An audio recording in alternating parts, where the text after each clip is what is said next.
I think this is the strangest car I have ever driven. This is a Volkswagen Passat, which is,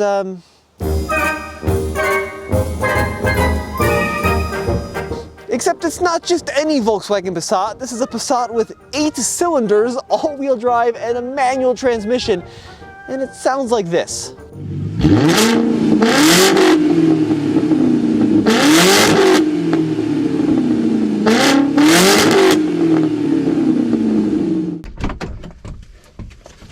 All right, my dude, thanks for coming out yet again. Yeah, sure. Good to see you, Tommy. Where the heck did you find a W8 Passat? Facebook. The answer to everything, isn't it? Yep, I find most of my cars on Facebook Marketplace. As much as I love those dealer auctions, they're just not going to have stuff like this. Were you actively looking for this car? I was. I specifically wanted a W8. I remember them from when I was in high school and how cool it was that they shoehorned an 8-cylinder engine in the Passat. Yeah. And I've always wanted one. That's pretty crazy. So let's go ahead and start it up. We'll see what this thing starts up like. Yeah, that is not a stock exhaust. No. The previous owner deleted the mufflers from it, but that's it. It's still got cats. What? All the rest of the stock, all the rest of the exhaust is still completely stock. That's not straight piped? Nope, just the mufflers. That's crazy. Right? That's pretty unreal. Now this is a Volkswagen Passat. It's a B5 generation of the Passat, which came out in the late 1990s. It's a fine car. It carried a lot of families, a lot of places in decent comfort, and fairly acceptable reliability for a lot of years. But this isn't any B5 Passat, because this is genuinely the most off-the-wall thing that I think Volkswagen did maybe ever? It's so hard to explain just how bizarre this car is. So, W8 Passat, now you said there were what, 400 something of these in the States? Yeah, I don't know the exact number. I know it's over 400 that were brought to the States. I mean, who knows how many are still on the road nowadays. Right. My guess is probably less than 400. If you could find a wagon, there's only like 40 of those with a manual. But and yeah, I mean, total production on these worldwide was like 11,000 or something. Yeah, it was pretty low. I mean, it was really low. Well, because you have to be a little crazy. Here in the US, we're all about like brands, right? You have to be a little out of your mind to be like, no, I'm not going to buy the Audi. I'm not going to buy the BMW. Yeah. I'm going to get a Volkswagen with a W8. Exactly. You know? Yep. Well, and it didn't help too that right around that 60,000 mile mark, the cam adjusters started to go on a lot of these W8 engines, and so they got a bad reputation pretty early on with their reliability. Well, that was going to be my next question. So these cars are notorious on the forums and online for just being absolute money pits. How has this thing been over the last year you've owned it? It's been bulletproof. Yeah. One of my most reliable vehicles, believe it or not. Once you get those cam adjusters fixed on these things, they're pretty darn reliable engines. You said though that's like a few $1,000s. Yeah, in the $3,000 to $4,000 range to get it fixed. But you know, like a lot of the German cars from those early 2000s, once you fix the big issue with them, they tend to be pretty reliable. Now, Volkswagen in the early 2000s was run by a gentleman named Ferdinand Piëch, who was an absolute madman, lunatic, visionary, Elon Musk kind of guy from like 20 years ago. He has a long history with the Volkswagen Porsche brands, and anyways, the guy was off the wall. But if you remember in the early 2000s, Volkswagen tried to really move itself up market. So sure, you still had like the new Beetle and the Jetta and that kind of thing, but they were also coming out with the Phaeton, which was an S-Class competitor from Volkswagen. And then you had this weird gap between like the Passat, which was affordable, and the Phaeton, which was like 60 grand plus. So the answer was to take a Passat and make it really, really fancy and bizarrely powerful. So what they did was take a VR6 engine, which is well known from the Volkswagen lineup, lop off 2 cylinders to make a VR4 engine, and then combine 2 of those at a 72-degree angle to create a W8. Yeah, pretty bizarre. So this is like 4 banks of 2 cylinders. It's a very compact package, and it's a 4-liter engine in displacement. Now, the reason it's in a Passat is because this was kind of the answer to solve that void between like affordable Volkswagen and Phaeton. So this was an expensive ass Passat in 2002. This was $40,000 plus, which was ridiculous for a Passat, because most Passats had like a V6 or a 4-cylinder turbo, or, you know, depending on where you were in the world, some kind of diesel was also very common. And then they decided, let's just go out on a whim and make this bizarre, crazy different engine, and we're not going to put it in anything else. That's what kills me about this whole thing, right? Because you can't do that as a car maker, to put all these hundreds of millions of dollars into a new engine and use it for one model. Like, they had engines of similar displacement and horsepower. They had like the 2.7 twin turbo V6 that was in like Audis, like the Allroad. On the bigger side of things, you had like the 4.2 V8, which was more powerful. And then they decided to make a one-off engine for a one-off car, which I just don't understand. Now, the W engine did continue on. Like, if you take two of these and put them together, you have a Bugatti Veyron, and then you add a few turbos. You make this one a little bigger, you got a W12, which they use in like Bentleys. But a W8 is pretty weird, and that's not where the weirdness ends. Now, this car has 186,000 miles on it. Yeah. And it's held up pretty darn well. Yeah. Yeah, these have held up pretty well. I think, you know, this is back when Volkswagen was doing things a little bit differently. They weren't worried about how many of them they sold necessarily. Yeah. And I think they really put a lot of attention to detail into the quality of these W8s, because they really wanted to set it apart from the other Passats that were on the market. Now, I will say, even though it still is a Volkswagen Passat from the early 2000s, like, the seats are really comfy. Yeah. You know, like, this feels like it's a really good cruiser. They really kind of, you soak into them, and just, I could see doing a few hundred miles with this, although that exhaust, you said, might get a little drony. Yeah, when you're going about 75 on the highway, it can be a little bit drony after a little while. All right, so you got the W8, and that was pretty off the wall, and then Volkswagen was like, we're actually going to combine that with our 4Motion all-wheel drive system as well. So not only do you have 8 cylinders and over 270 horsepower, but you've got power to all 4 wheels. But we're not done yet, because there's one other crazy thing on the inside. Now, you said that this car is pretty heavy. It is, yeah. I believe they weigh just shy of 2 tons. Okay. So they are, you know, they have 275 horsepower, which sounds like a lot, but when you take into the fact of the all-wheel drive system, and it's got an 8-cylinder engine, they're pretty heavy. And you also have to keep in mind, too, that we're like at 5,000 feet above sea level, so 275 when it was new, 186,000 miles ago, plus the elevation, like, it's probably a little slower than it was when Car and Driver tested it, you know? Yeah, for sure.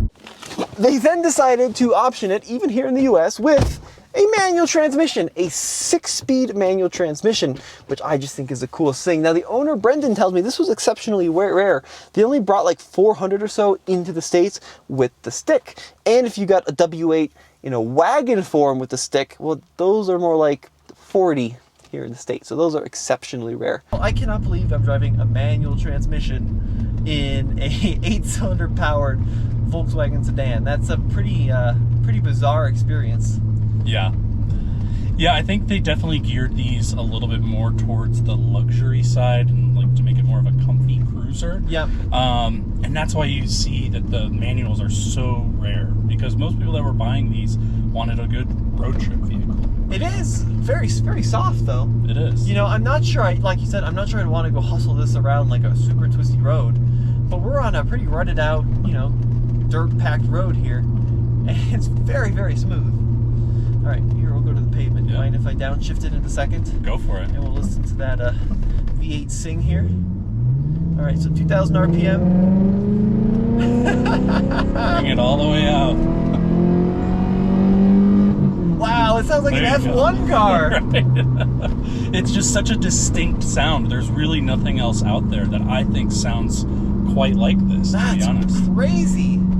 Unbelievable. And naturally, Volkswagen put all this time and money in developing this car, so they want you to let you know, like, hey, I've got a W8 to get something special, right? And no, not quite. On the outside, well, let me show you. It looks basically the same as every other Passat. Now, obviously, there is some badging differences between this and a standard Passat. You had the W8 on the front, and you also had these unique headlights, which look really pretty cool. Projector beams. You got these 3 individual units.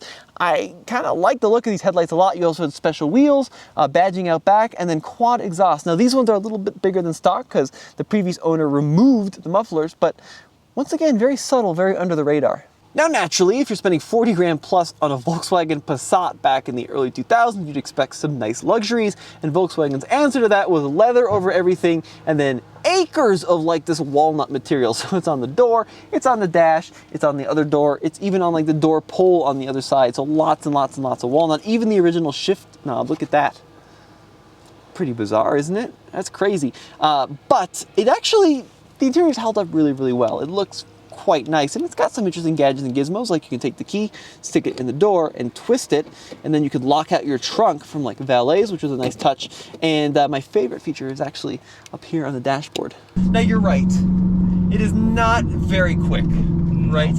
And the crazy thing is, this is gotta be one of the only ones ever. It's got no warning lights on the dash.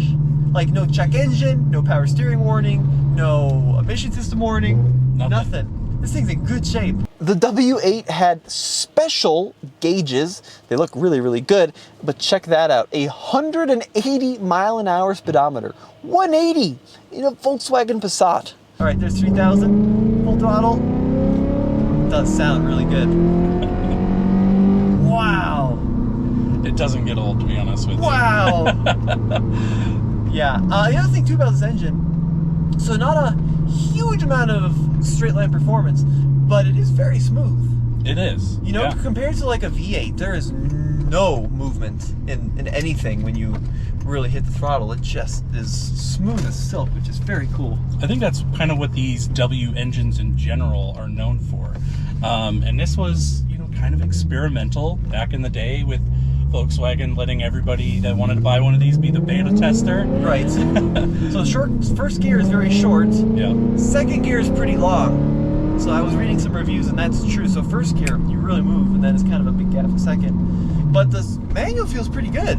Yeah. It's actually pretty short and crispy. Yeah, it's not too bad. I mean, I think it's a similar manual to what you'd find in the other Passats, so it's, you know, meant for a smaller car. Yeah, that makes sense. Yeah.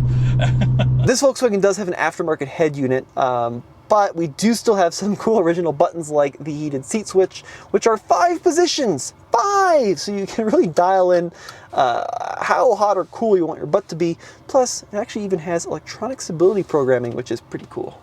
They also gave you memory seats, so you got 3 positions and this giant red button that says memory off. So if you want to turn that function off, they make it very easy to do that. Something we don't have in modern day vehicles. This was, I think, the last Passat where the engine's mounted longitudinal, right? They go forward and backward. And the next gen, they go side to side. It's a transverse system. That's a cool car. Now, when you take this to like car shows, do people know what it is? No. Really? The last car show I went to, I literally pulled this up. I was one of the first people there at the car show because I'm kind of an early riser. I popped the hood because I'm like, oh, no one's going to look at it from the outside and know what this is. And still, everybody just walks right past it and looks at all the other Mustangs and Camaros and whatever else is there. But yeah, I'm just thinking to myself, like, man, I have the rarest car here at the auto show, and no one would know. No one's taking a look, which is both a good and a bad thing, right? Sure, yeah. Now, if you want understated rare car, you know, this is it. This is it. This Volkswagen does have one of the coolest names for climate control I've ever seen. It's called Climatronic, which I love, but it's a fully automatic climate control. You can adjust the temperature up and down. We can also go ahead and flip it off using these little fan down buttons, and it works pretty darn well, but it's just got a great name. Now, there are a few things that, of course, remind you that this is a Volkswagen and not, you know, a Toyota of modern day. Like, Volkswagen was notoriously bad about interior trim that just kind of stops working. Well, that kind of works. And, you know, it's kind of what you have to live with if you buy a Passat from the early 2000s, but it is a very good back seat. We got a couple of cup holders here. We have a ski pass-through here, and one of the biggest surprises is actually the quality of the leather is really pretty good. It really feels nice. Oh, and one other cool feature I want to show you, the height adjustable center armrest. So for front seat passengers, you can extend and retract the armrest, and you can also adjust its height in a few different positions, which is kind of cool. So popping the trunk in the B5 Passat, push and hold the button. Best way to do it, lift it up, and it's got an enormous trunk. It just goes on forever back there. But one interesting thing is the seats don't fold down. You have to use a ski pass-through. But yeah, wonderfully big trunk, very, very useful. The interior is really quite nice. I really like what they did with this kind of chrome strip across the dash and all the wood. Yeah. I mean, it's obviously the design looks like a Passat, but the quality of materials is shockingly good. Some of the plastics, like I talked about, that little thing in the back is kind of falling apart, which is pretty typical. Yeah. But like the dash is nice. Yeah, and these things have great heated seats. One thing I think the Germans have always done well is made a great heated seat. Yes, almost too good. Yeah. Some of the German cars I've been in, I'm like, wow, that's how is that legal? Yeah. And then yeah, I think that is cool too. Have you ever driven it in the winter? I have. Yeah, with all-wheel drive? Yeah, does great in the snow. Does it do pretty well, yeah? Yeah, in fact, last winter, I mean, this was kind of my daily driver in the winter. Okay. It held up really well. It got me through the snow. I never got stuck. It's a good car. How many miles do you think you've put on it? In the year I've owned it, I've probably put on, now keep in mind, I have like 13 cars. I've probably put on about 8,000 miles. And no issues to report of? Wow. No. That's been great. Cool. Well, Brendan, thanks again, buddy. Hey, this was a real good to see you treat. again. I never thought I'd ever drive a W8 Passat, and thanks to you, I have. And it's cool. It's not quick. Sounds phenomenal. Surprisingly comfortable and very luxurious. Yeah. It's a good car. I'd say that kind of sums it up pretty well. Freaking awesome, yeah.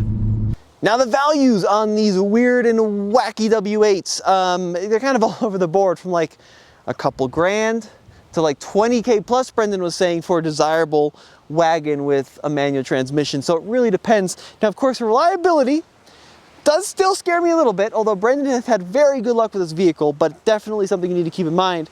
It's not the fastest thing in the world, to be brutally honest with you, but it is just so cool to have a sleeper Volkswagen with a stick quad exhaust, and that sound if all you do is remove the mufflers. Now, a huge thank you to Brendan once again for bringing down this crazy, crazy Passat. We'll see you on the next episode.